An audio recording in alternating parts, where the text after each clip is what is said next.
lunaku lwa kusooka ennaku z'omwezi 14 omwezi ogwokuna omwaka 2025 oli ku Spark TV program ya Fenengas eya Know Your Rights kwoli obamanya eddembe lyo nange Priska Namulema. Njagala okujjukiza nti program ya Feno yajja kusomesa abantu ensonga ezekuusa ku mateeka n'eddembe ly'obuntu. Abantu bangi twagala bategeere amateeka ogeyambisa mu bulamu bwaffe obwa bulijjo. Emisango mingi giri mu kkooti, abantu balina obukubagano obw'enjawulo. Newesanga nti ku babiri abo kuliko omutuufu n'omukyamu olw'ensonga nti baba tamanyi bulungi mateeka.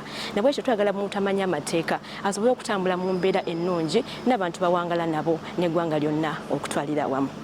Programu yaffe yali legenda kuba yanjawulo muko. Tuli ku nsonga ya mental health akazoole oba abantu abamu kye bayita eddalu. Twagala okumanya mental health kyeki, kiva ku ki, omuntu afunye obuzibu buno ku bwongo kuba buno bulwadde bwa bwongo ayinza kuyambibwa atya. Kale negataako tumanye ensonga zino ez'enjawulo ne butya bw'osobola okuzeŋŋangamu. Abantu abasinga mu community bwe twogera ku nsonga ya mental health abasinga obungi abalwadde b'obulwadde buno babayita baguba ddalu oba omuntu agudde eddalu era asaana okutwalibwa ebutabika okufuna obujjanjabi oba baguba eddalu.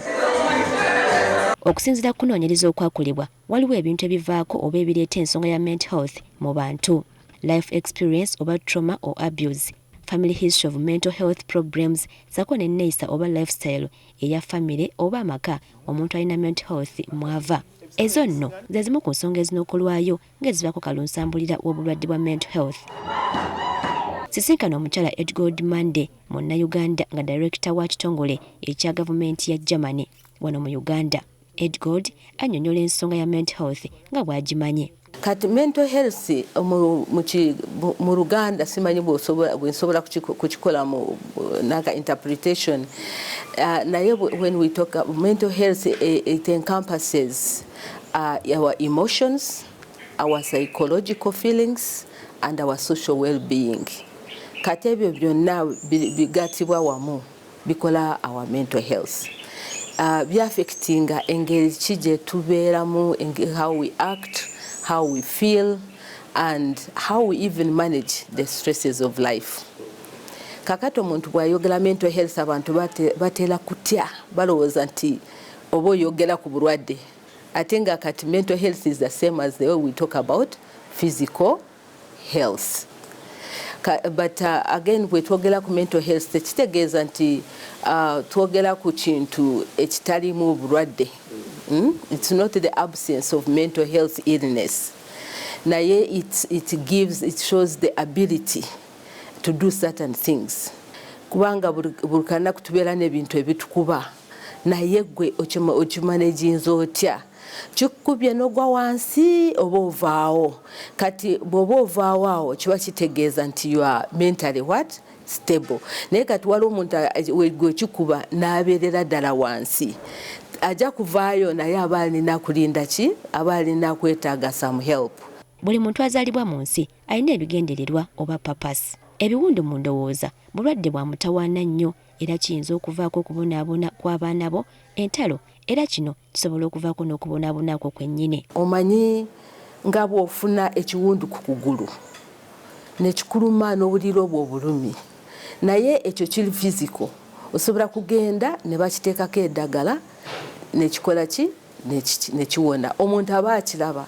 Naye tugenda ne tufuna wounds mu mind yaffe ate nga ezo wounds okuzihiiringa tezirabika. Kati zitandika mpola mpola. Kati nyinza kugamba nti waliko kye tuyita childhood trauma. Omwana aba ali muto waliwo ebimubaako oluusi waliko bwe tuba kuba naffe abazadde naye ng'omwana obwongo bwe bunafu talaba nti bali mu kumugonjoola ye akitereka nga ki ekintu ekyo bamubonyaabonya. Waliko abaana be mulabye bajja babonabona ku lwa maids. Waliko abaana be mulabye abajja nga babonabona ku ba step parents. N'abaana balina ba parents baffe babwe nabo bajja nga babonabona mu ngeri etaliimu. Kati okubonaabona kuleeta wound ku mind y'omuntu. Kati ebeera epressinga n'omulaba omuntu ng'atambula naye nga temumanyi nti waliko ekikola ki ekimuluma. Kati waliwo ababeera nga raped mu lutalo timusigalamu muli nga nekimulumira munda muli kati kivaako ng'omuntu alina okukola ki ogenda kusanga nga takyasobola atandika kubeera nga munakuwavu nga ate tasobola kuva nga bw'atandika kubeera muwakunavu tasobola kwogera n'abantu aba takyakola byaba yagadde kukola nga byali akola nga awulira nti alina goal in life abeera nga ali empty abeera nga ali hopeless awulira nga obulamu tebweyagala naye nga oluusi batandika n'okulwalalwala naye bw'omutwala mu ddwaliro nga tosobola kufuna ki tofuna kufuna bulwadde bwonna kubanga buno obulwadde buli kupressinga ku mind y'omuntu ate it affects also our physical being. Okumala emyaka 38 Edgard Mande ng'ajjanjaba omwana we Sarah gwe tutagenda kulaga olw'okuba nti obulamu bwe tebuli mu mbeera nnungi naye maama we yakkiriza okutunnyonnyola ku bulamu bwa muwala we.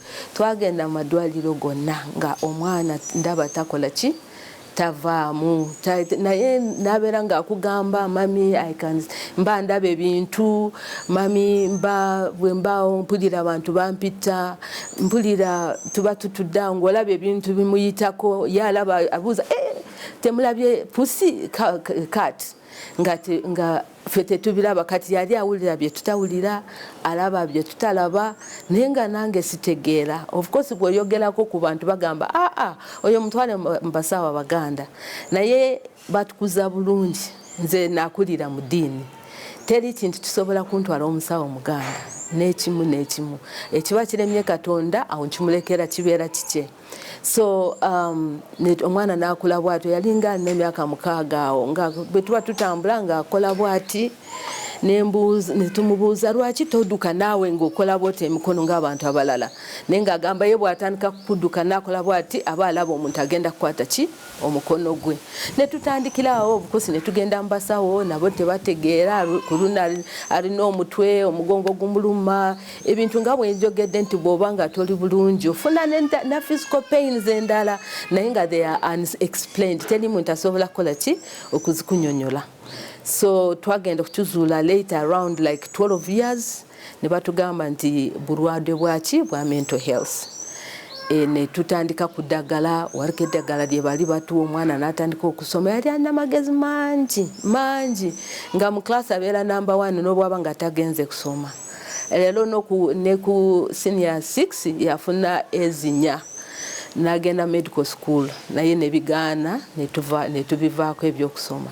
Obulwadde bwa mental health butawaanyiza nnyo omuwala ono era maama we Edgard Mande waliwo ekiseera we yamala emyaka 8 ng'ali wansi era okudda engulu teyasobola kwetambuza nga kati atambulira mu kagaali.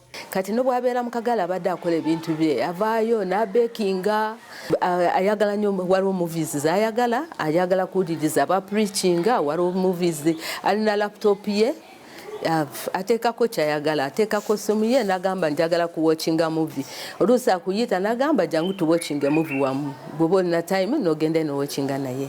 So basigala nga bali bantu okuggyako nti okukola bw'eba nga bali I call it like an attack okukola decisions tezibeera nga muntu wa bulijjo choices zakola kyova ng'olaba omuntu abeera ate oluusi buno obulwadde bugenda ne buteekako ekifaananyi ku bantu abalala n'olaba omuntu ng'ali happy naye nga tomanyi nti munda ali mu kubleedinga.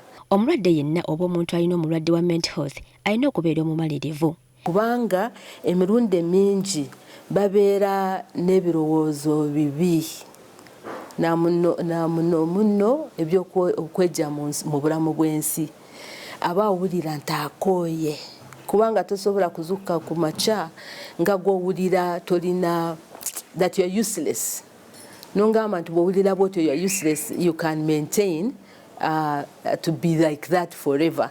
So bakoowa mangu nayitako mu mbeera eyo kuba nalina taata bazadde bange nafiirwa taata wange nga ndi wa myaka 11 kataate mama wange negenda omutwala mu ddwaliro kozi nze waka banzaala bwomu am the only child in my family.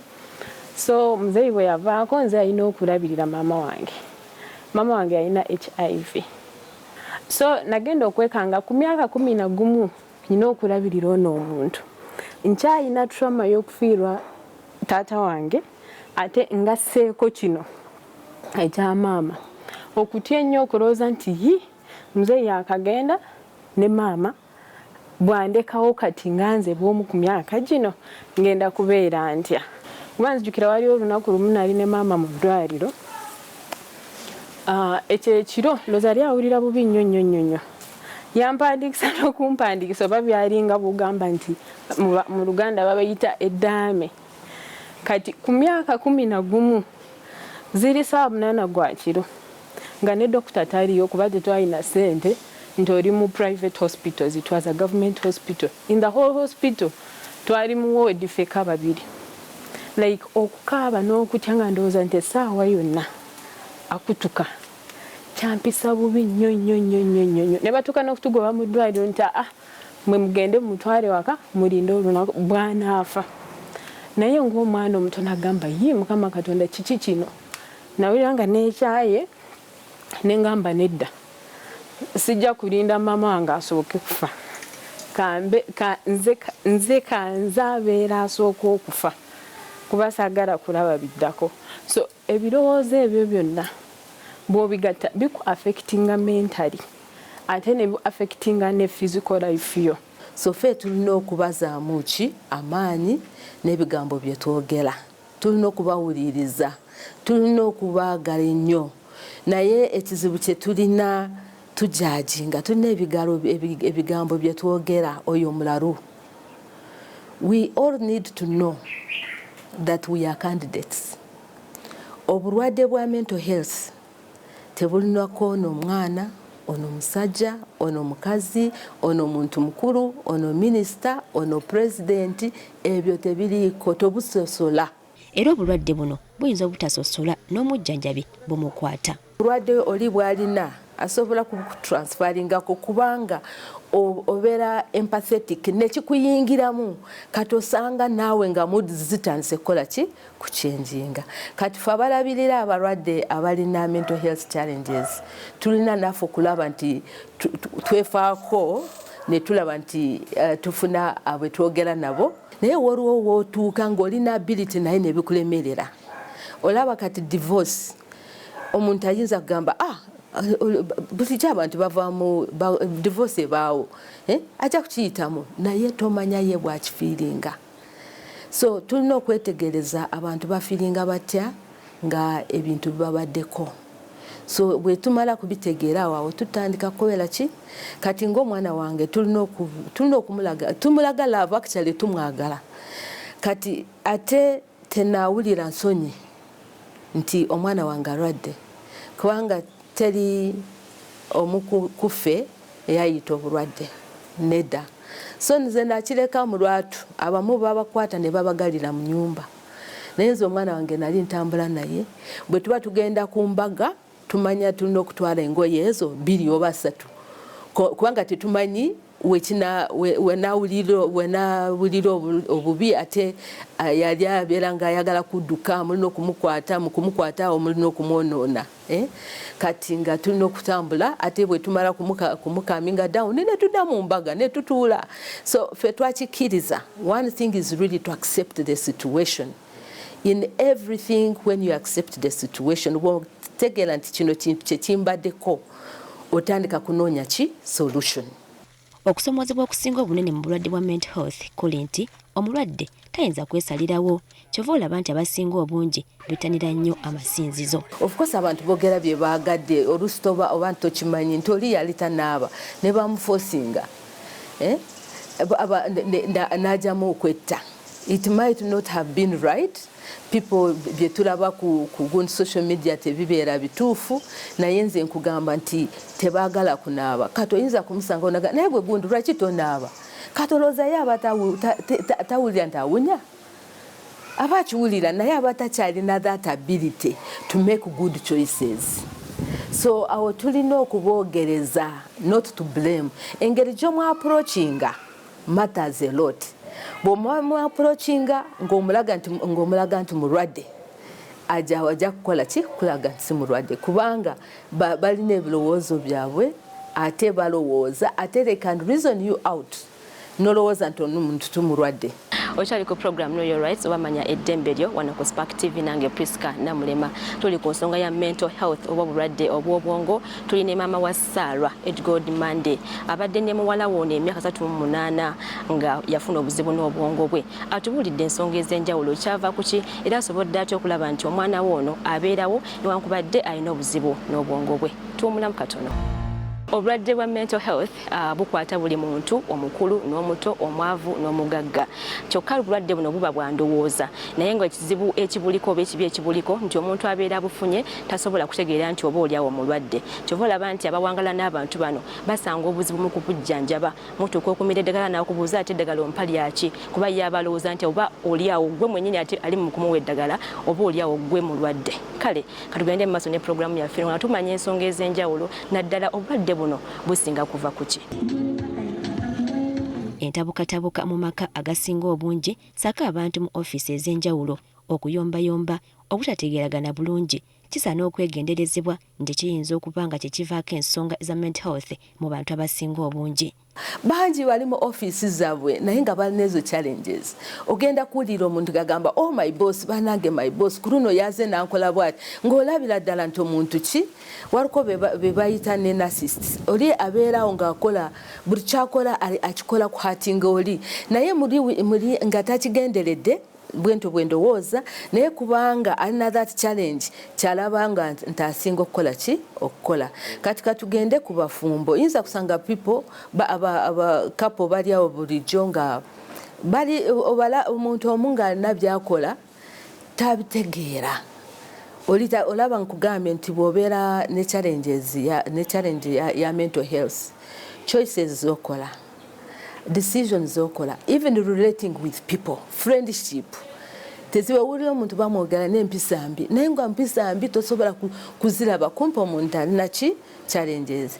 Kati awo abazungu we babeera they are at an advantage bo batwala mu therapy like a lifestyle. Okay, akantu konna baba balina therapist agenda n'ayogera n'afuna omuntu n'amutegeera n'alaba nti kyakola kiri alinako obuzibu kuki bwa mental health.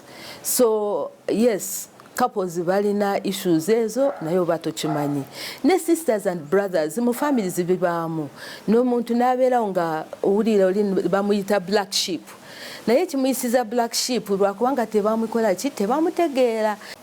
Tuyinza okuba tuli awo nga kati nga bwe twogera ng'olaba ali bulungi naye bw'omuleka mu kisenge mba ndi awo nga nkubidde essimu bwe ntuuka ne mutunuulira mu maaso manya nti kati ate takyali wali weemulese akyuseemu. So I have to sit ne mugamba Sarah, how are you feeling? What is happening? I can see ndaba okyuseemuuko. Is there anything wrong? Oba waliwo ekituuseewo oba waliwo ekikyuseemu. Kati bw'omubuuza bw'otyo akuddamu kyennyini ky'aba awulira. Olumu oyinza otuuka n'akuyita kati nga bwakangamba akutumya amazzi g'okunywa n'okkirira gafumba ogenda ogatwala omulesa ali bulungi nosanga reactinga bubi nnyo ng'ali hash n'agamba we nkutumidde biki obadde okola ki biki nga waakagenda. Kati awo nze ntegeera ne manya nti you know what kati waliwo embeera etali ntuufu. So what I do sinyiiga nti ngambe biki sigenze ng'ondaba biki nedda. I just calm down nzikakana bulungi nentuula waali ne mugamba Sarah I have naakagenda kati naakagafuma ne bwe mba nduddeyo okwo mugamba antuuse oba mami asose kuntuma kino oba nsose kukola kino ne kino kwe kujja naye owulira otya kati naakunyumiza olumu n'agamba nange simanyi kintuuseewo amanya atera n'okugamba I'm so sorry nandibadde si reacting like this but I don't know what has happened. Edgod Mande yakamala emyaka 38 ng'ajjanjaba omwana we Sarah. Olw'embeera gy'ayiseemu ne muwala we tulowooza nti wankizo nnyo okutubulira ki omulwadde n'omujjanjabi ky'alina okukola okusobola okumukkirizisa okufuna obujjanjabi okumira eddagala kubanga abalwadde abasinga obungi tebamanyi nti balwadde. Togenda mu basawo with the goal of what? Of healing. Ojja kuba disappointed. genda ne intention y'okugamba nti omulwadde bagenda kumujanjaba bajanjabe symptoms. Kanti symptoms bwe bazimanaginga bwatyo bwatandika kutandika kudda ki mu normality, naye nga teri ddagala nti ogenda kumira eddagala lino enkyokere okole ki owone. Era obulwadde buno tetubuteekako timeline. Ogenda ne bamanaginga n'okomawo waka ne bamanaginga n'okomawo waka. Okujjako ekirala kyenjagala okulaba nti ffe mu society twandibukutte tutya obulwadde buno. Ngambye waliko treatment y'abasawo naye naffe waliko kye tuyita peer support. Kati mu Free Mind Hive kubanga ye company ya mwana wange bagiyita Free Mind Hive, in addition to call awareness, tulina what we call peer group. Kati abantu abalwadde bwe batyo bajja wamu ne boogera ne ba sharing experience. Kati bwe baba sharing experience omulala n'obwasigala ng'asirise alina kyakola ki kyajjamu beewa amaanyi beewa amaanyi n'omanya nti kakati oli yakikola bw'ati nange oli bw'atandise kubeera nanga bulungi nange nja kuba bulungi n'owulira ng'ali motivated. Waliwo olugero olugamba nti ajjanjaba omulwadde si yamusikira. Luno nno luyinza obutatuukira bulungi ku bulwadde bwa mental health kubanga omujjanjabi singa teyeegendereza naye ayinza okukwatibwa obulwadde buno olw'embeera gw'abajjanjaba gy'ayitamu. Kati olaba nga bw'obeera nga COVID bwe yaliko nti bw'obeera n'omuntu wa COVID okwatibwa COVID, bw'ogenda n'osinkana owa ssenyiga nawe ojja kulwala ki ssenyiga. Si bwe bityo bwe bibeera, naye bw'osigala ng'olaba omwana wo ng'amulwadde naawe nekikuluma ennyo n'otandika kwebuuza why mwana wange lwaki, osanga naawe otandise ng'okukaaba buli kaseera kiku affectinga mentally.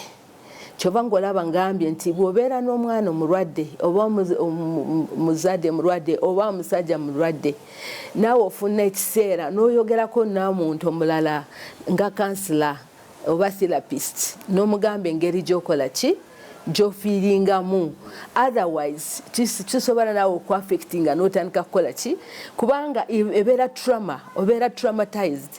Nayogeddeko edda nti ekireetera obulwadde buno zibeera bino ebiwundu bye tufuna kati ekibeera kiwundu kyo. Kati bw'olaba n'okisirikira okisobola kukola ki kubeera kizibu. Ensonga y'obwavu obukudde ejjembe, ensonga y'ebbula ly'emirimu, obutabanguko mu maka, famire okukayanakayana, abaana bato okutandika omwenge n'okukozesa ebiragalalagala kivuddeko nnyo okweyongerako obulwadde bwa mental health mu bantu abasinga obungi. Obwavu buluma ne bukuluma n'owulira nti ensi eweddeyo. In the end bw'oba ng'olaba olinga atomedde ekisenge nga tolina wakuyita, kati tosobola kuyita musenge, bw'okifosinga okola ki odde mabega n'ogwa. So n'obwavu butuleetedde ki ekizibu ekyo. Then stresses za life, abaana abavubuka abatandise kugenda nga mu secondary school nabo separation, especially omwana abadde abeera n'abazadde waka n'avaawo n'agenda mu secondary school, first time border, awo kibaleetera nabo ki obuzibu. So kyetaaga nno ffe tubeera ne programs abaana bwe banga bava mu P7 especially nga bagenda mu boarding school abatanagendamu, tubeera na program eyogera n'abaana abo. Omanyi omuntu bw'abeera ne mental health challenges, okulowooza, concentration eba tekyalinga eya bulijjo. Kati osanga abaana batandise okukola emirimu mu offices n'olabira ddala omwana tali si kyo kyaliko, yayita mu bitabo naye mu office tasobola concentrating, tasobola kuba productive, naye nga ekimuleetedde ekyo kiki drug abuse and alcohol abuse. So nekyo nakyo ate kyeyongedde, okubulwa emirembe waka, obutogera bulungi, bad communication, okukyawagana, ebyo byonna bisobola kuvaako ki obulwadde. Oli naakukyawa n'owulira nti ensi ekuweddeko. Naye n'ebintu ebitwetooloola bisobola okufuuka kye tuyita emmanduso oba triggers ezisobola okuviirako omuntu okufuna endwadde ez'obwongo. Triggers ezo tusobola zikategorizinga mu ngeri nga nnya okwanguyiza omuntu waffe atulaba era asobola otuwulira. Ekisooka kyetwandiise complicated grief, oba okubeera omuntu ng'ayita mu kukungubaga ate okuluddewo oba okutasobodde okubeera ng'akumalako. Ofiiriddwa omuntu wo oba ofiiriddwako ekintu nga kibadde kya mugaso nnyo. Okuyita mu bbanga eryo ery'okukungubaga kisobola ate okunasula embeera eno ey'endwadde ez'obwongo n'osobola okubeera ate nga wesanga ofuna obuzibu obwo. Ekirala kwe kubeera nga ofuna obutakkaanya n'omuntu gwe mbadde mukwatagana obulungi. Kisobola okuleetera okubeera nga ate okosebwa mu mpulirayo ne kikosa endowooza yo oba ne wesanga ofuna ate endwadde ezimu ez'obwongo ng'ennyiike. Ekyandibadde ekyokusatu kwe kwalibadde okufuna enkyukakyuka mu bulamu. Obadde n'omulimu ogwo ne oza okukenkya oli terminated, tegukyaliwo. Kigenda kuleetera okwesanga ng'ate kinasula eno embeera gyo kati twagambye nti oluusi kiri mu musaayi kati kikinasula ne weesanga ng'ate kati omuntu abadde oke tokyali oke tokyawulira bulungi obwongo bwo ne bukosebwa. Naddala ku mbeera eno ey'endwadde ey'ennyiike ne weesanga ng'ate omuntu abadde obulungi kati tokyali bulungi. Ekisembayo kwe kubeera nga ddala gwe toyina woyagalibwa ososolebwa naawe n'otuuka kubeera ng'ate weesosola tobeera mu bantu. Esther Nakakeeto mukyala general manager wa Home Care School nga ino isangibwa Bbira ku luguudo oludda Emityana. Nakakeeto mukugu nnyo mu nsonga z'abaana era ensonga ya mental health agyogerako bw'ati. Engeri omuntu gye yeeyisaamu, gy'awulira, engeri gye yeetwala obulamu bwe si bubwe bwokka n'engeri gy'abeera ng'akolaganamu n'abantu. Enneeyisa yange gye nneeyisaamu naawe yeyinza okundeetera okulaba nti oba ndi stable oba ndi siri stable.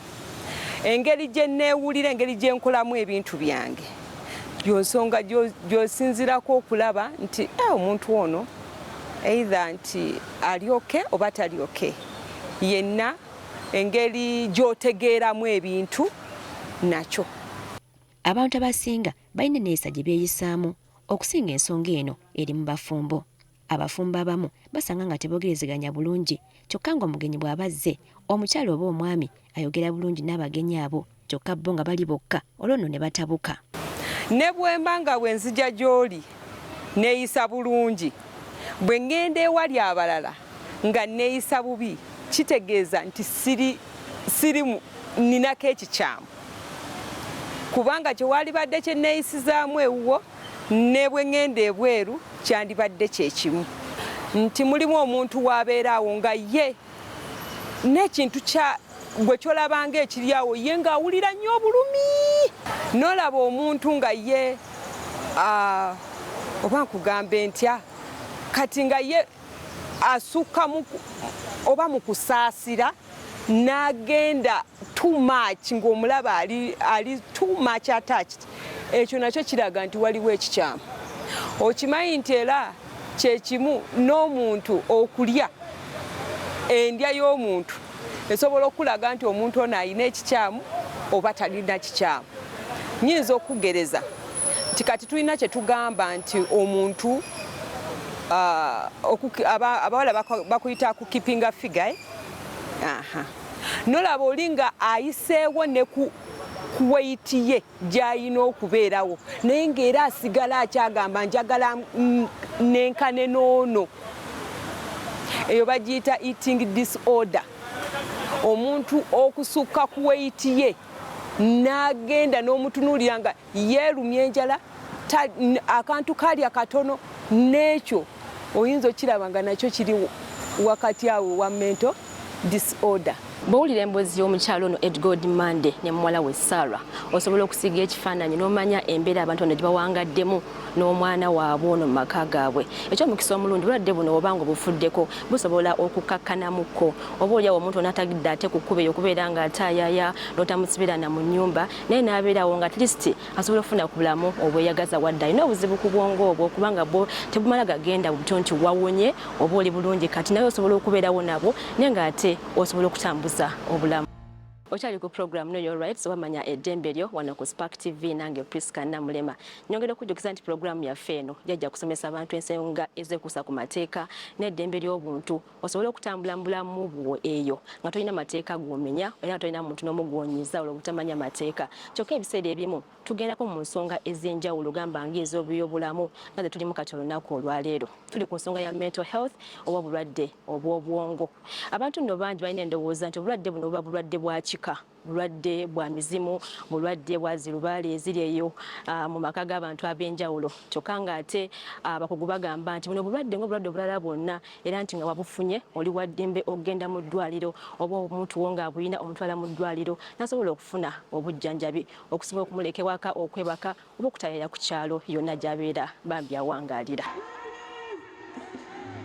Mental illness oba obulwadde bw'omutwe bwe bukwata omuntu mu kifo ky'okugenda okulaba abasawo ku nsonga eno waliwo abo abaddukira mu masinzizo n'okulokoka nti Omukama gy'ajja okubayambira. Kyokka tulowooza nti engeri eno eyinza obutakuyamba bulungi. Nolaba nti omuntu okukkiriza gwe aleseeyo amadagala ge bamuwadde ng'abasawo okumira n'agamba nze nja kusiiba, Mukama ajja kumpoya, Mukama ajja kumponya, Mukama ajja kumponya. Naye ate ne Mukama awonya ki? Beeyambye. Najjawo eddagala lyonna n'alijjawo. Omuntu oyo abeerako ekikyamu kye tuyinza okugamba mu bwongo engeri gy'akolamu ebintu. So si gamba nti n'omuntu oyo abeera oke. Ate ebiseera ebisinga kye tulina oba tulina obuzibu nti abantu bano abakola ebintu ebisukka ku by'abalala bye balaba, bo balabanga be batuufu, tebasobola kukkiriza nti ebintu bye bakola si bya buntu. Obulwadde bwa mental health mu maka busobola okulumba amaka ne weesanga ng'abantu abadde basanyufu obulungi bafunye ate obutakkaanya. Naddala singa omu ku bafumbo asalawo okwettanira ensonga za group okumuwa amagezi. Bw'obanga wafuna omuntu eyakukwatako nga oba kaŋŋambe gurupu gye wayingirira nga gwe tosoose kwebuulirira, ekintu ekyo kijja kuleetera ekintu ekyo. Kati ŋŋenda kugamba ng'abantu abasinga oli ayinza ennaku zino bakiyita kumulukira, kumulukira n'akulukiramu nti bw'onoosiiba oba bagiyita dry okumala ennaku 5 nga toli emisana n'ekiro ojja kufuna ekintu bwe kiti. Nga tamaze kugamba tatutteeyo okufa ku bulamu bwe wabula alina ekintu ky'ayagala, ye atunuulira ekintu ky'ayagala n'atatunuulira kiki ekisobola okukola ki okukifaamu. Kitegeeza abantu abo abaamugamba ebintu ebyo baamuwabya. Abantu be tubeeramu ebiseera ebisinga oba tugambe nti okwagala ennyo ekintu ne tukisussa nakyo kireeta obuzibu. Osanga omuntu ng'ayagala nnyo n'asukka waakoze eki waayise. Kati ebyo byonna bireeta embeera ze tuyitamu. Oluusi embeera omwana gye yakuliramu ng'akula. Mu baana abato endwadde eno namwe esangibwamu. Kino nno kiva ku ngeri ez'enjawulo. Ensonga esookerwako y'engeri abazadde gye bayisamu abaana baabwe naddala nga bakyakula. Ebigambo ebibagambibwa nga bakula bikola kyamaanyi nnyo ku bwongo bw'omwana. Omwana ono bw'abanga baamubonyaabonya n'atafuna muntu amukansolinga bulungi, ne bw'akula ku mulimu banne bajja kufuna obuzibu, ne bw'ali wasa omukyala ewaka ajja kufuna obuzibu, naye ng'ekintu kino kyava eri yafuna ekizibu nga mwana muto. Kyova olaba nti bwe tuba twagala abantu baffe batereere n'embeera ze tubayisaamu tulina okuziraba. Ku nsonga y'abaana ebibonerezo gambanga okubakuba ekisusse n'ebibonerezo ebikakkali kyandiyinza okuvaako endwadde ya mental health mu baana abato. Omusomesa ayinza omukola ekintu n'abeera n'ekintu ekyo ne kimuafekitinga obulamu bwe bwonna, naye nga yakifuna ate n'atafuna muntu akola ki amutuuza oba n'amukansolinga n'amugamba oba ekintu kino kireke.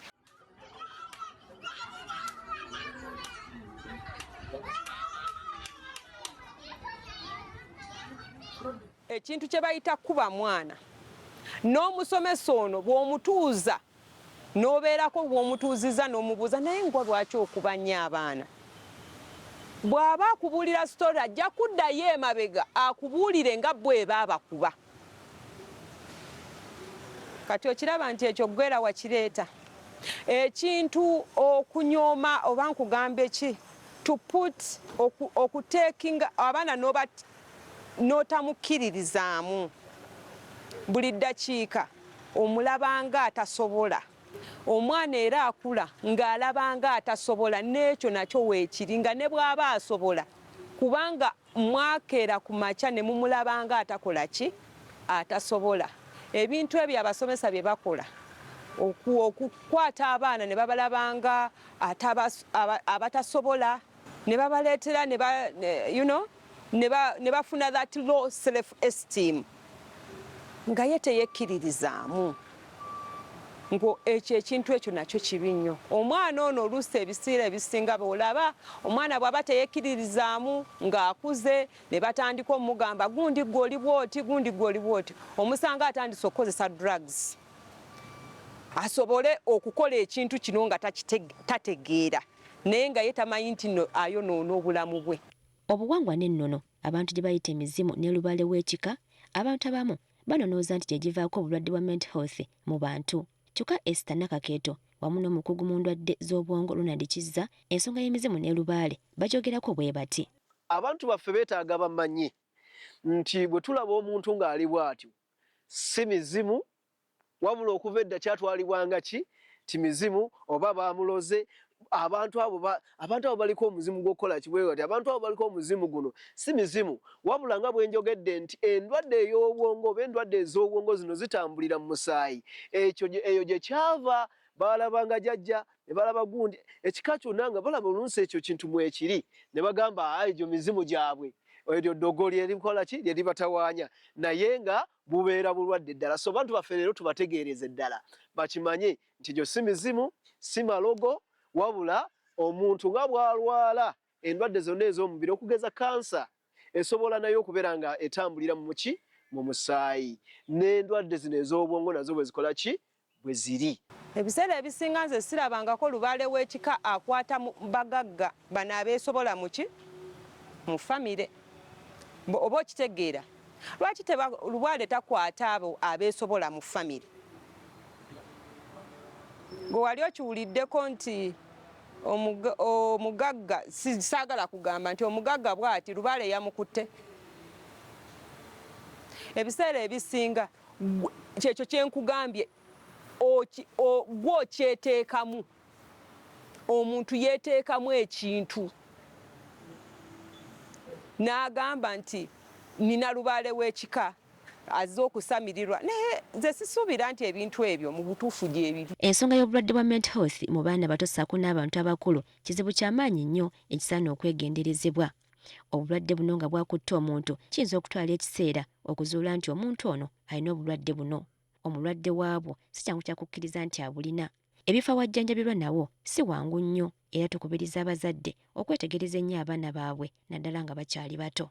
Obadde ku programu Know Your Rights bamanya eddembe lyo nange Priska Namulema. Kujjukiza nti programu yaffe eno ebawa olunaku olw'okusooka ku ssaawa 5 ez'emisana mpaka ssaawa 6 neddibwamu ku ssaawa 12 ez'ekawungeezi ku lunaku olw'Essande. Kale mwagaliza akaseera akalungi.